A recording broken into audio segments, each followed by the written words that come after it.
If you go back a little bit, Lawrence, remember during the first Trump administration, everybody said that Trump's tariffs were going to be inflationary back then. What actually happened? We had 1.5% inflation. We had the fastest growing economy in a generation, and we had the beginning of a manufacturing renaissance in the United States of America. Then, of course, we had 4 terrible years of the Biden administration. But I think it's useful for all of us to step back and ask ourselves, what has the globalist economy gotten the United States of America?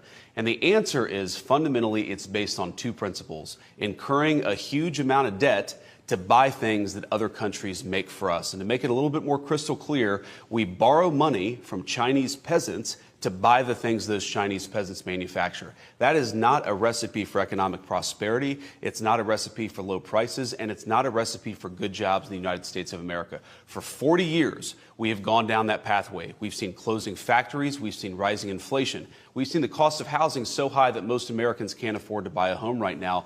President Trump is taking this economy in a different direction.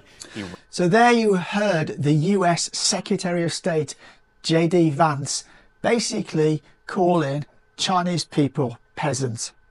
What he said is that we borrow money off Chinese peasants to buy stuff that is being made by the Chinese peasants. There's just so many things wrong on so many levels with what J.D. Vance is saying there. I really don't know where to start. But first of all, it's obvious J.D. Vance hasn't visited China recently. China is now in 2025, not 1980.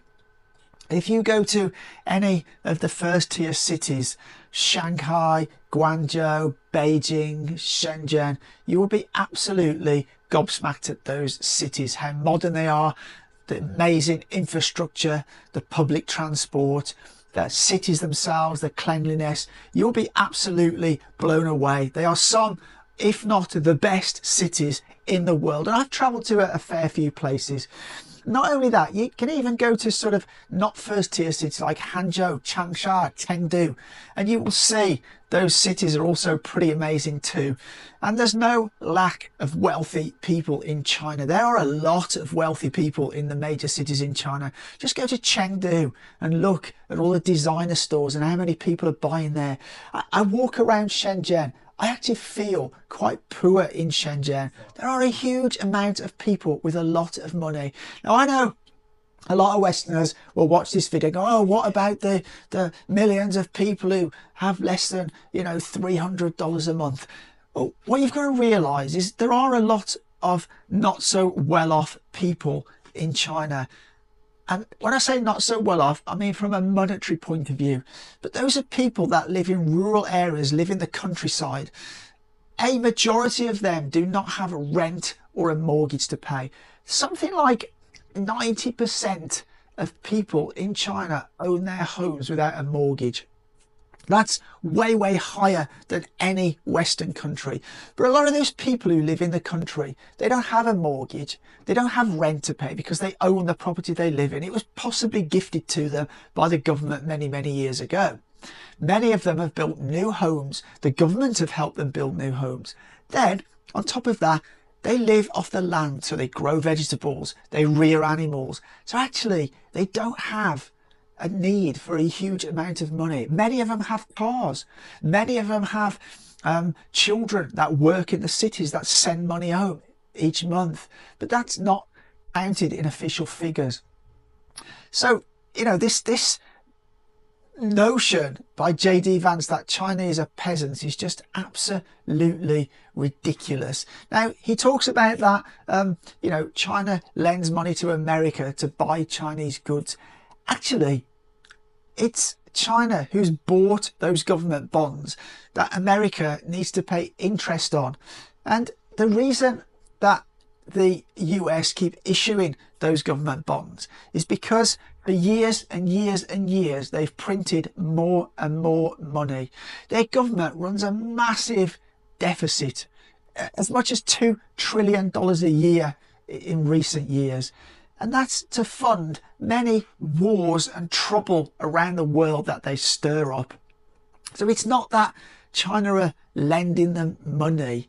In a way, yes, that the money that you know, the bonds that China buys, some of that money is then used to buy goods. But those goods that America are buying are goods that were in demand by the US public. Now, he also mentioned, you know, what does America get from globalization? Well, just go back a few years, America were more than happy with globalization. But you need to remember, that is when they were dominant in trade. So it suited them then. But now the tide is changing. The chickens are coming home to roost, so to speak. They want to change all the rules of globalization. But I think many other countries don't want to change the rules.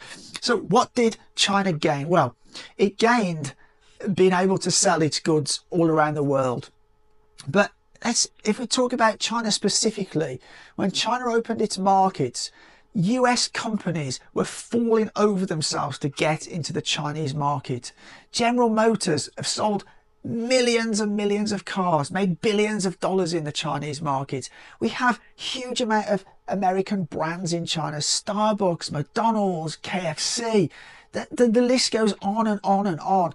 Sports brands, Nike, you know, lots and lots of American brands in the Chinese market. So that was the first thing. They wanted market access. And secondly, they moved a lot of their manufacturing here. This sort of nonsense we hear from the American politicians that China stole our jobs, it stole our manufacturing, is absolutely nonsense. Now, back at that time, yes, labour was cheaper here in China. However, things have changed a lot since then. Labour, yes, in some areas it's still cheaper than the US and other Western countries. However, a lot of factories now in China are becoming very, very automated. So labour is less of a part of the cost of goods that are manufactured here nowadays than it once was. But back in those days, America wanted access to that cheap labour. So a lot of their corporates moved their manufacturing to China, manufactured goods here, so they could then ship those goods back to America and make higher margins on them. And not only that, by China manufacturing lots and lots of cheap goods that were for sale in Walmart and Target and these kind of stores, actually kept inflation in the US down, because if those goods had been manufactured in the US, they would have got more and more expensive, hence driving inflation. But what's happened now is that the US have come to a bit of a crunch point where, you know, the deficit is rising and they need to do something about it. More and more countries are de-dollarizing, and actually this tariffs that Trump's levied on things, that's just going to drive more people into wanting to trade with China.